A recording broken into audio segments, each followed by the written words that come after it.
دنیا کی پہلی قربانی کا قصہ۔ حضرت آدم علیہ السلام کے دونوں بیٹوں حابیل اور قابیل کی قربانی کا جو واقعہ قرآن مجید میں ذکر ہوا ہے، اس کی قدر تفصیل حضرات مفسرین نے بیان کی ہے کہ جب حضرت آدم اور حوا علیہ السلام دنیا میں آئے اور توالد و تناسل کا سلسلہ شروع ہوا تو ایک حمل سے ان کے دو بچے توام پیدا ہوئے، ایک لڑکا اور دوسری لڑکی۔ اس وقت جب کہ آدم علیہ السلام کی اولاد میں سوائے بہن بھائیوں کے کوئی اور نہ تھا اور بہن بھائی کا آپس میں نکاح نہیں ہو سکتا، تو اللہ جل شانہ نے اس وقت کی ضرورت کے لحاظ سے شریعت آدم علیہ السلام میں یہ مخصوص حکم جاری فرما دیا کہ ایک حمل سے جو لڑکا اور لڑکی پیدا ہوں وہ تو آپس میں بہن بھائی سمجھے جائیں اور ان کے درمیان نکاح حرام قرار پائے،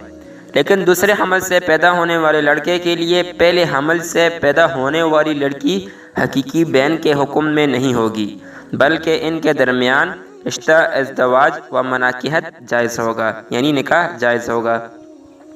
لیکن ہوا یہ کہ پہلے لڑکے یعنی قابیل کے ساتھ جو لڑکی پیدا ہوئی وہ حسین و جمیل تھی،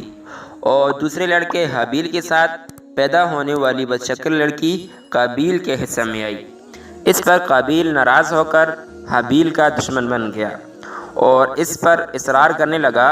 کہ میرے ساتھ جو لڑکی پیدا ہوئی ہے وہی میرے نکاح میں دی جائے۔ حضرت آدم علیہ السلام نے شرعی قاعدہ کے مطابق اس کو قبول نہ فرمایا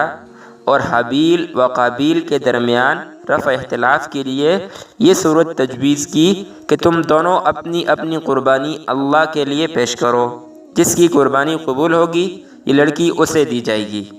کیونکہ حضرت آدم علیہ السلام کو یقین تھا کہ قربانی اسی کی قبول ہوگی جس کا حق ہے، یعنی حابیل کی۔ اس زمانے میں قربانی قبول ہونے کی ایک واضح اور کھلی علامت یہ تھی کہ آسمان سے ایک آگ آتی اور قربانی کو کھا جاتی تھی،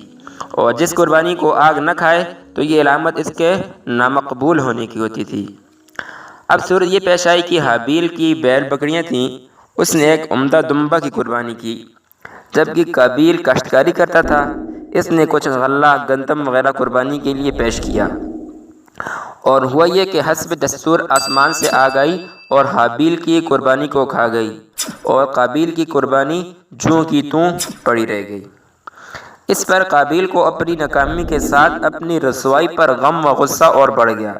تو اس سے رہا نہ گیا اور اس نے کھلے طور پر اپنے بھائی سے کہہ دیا لَأَقْتُلَنَّكَ، کہ میں تجھے ضرور بضرور قتل کروں گا۔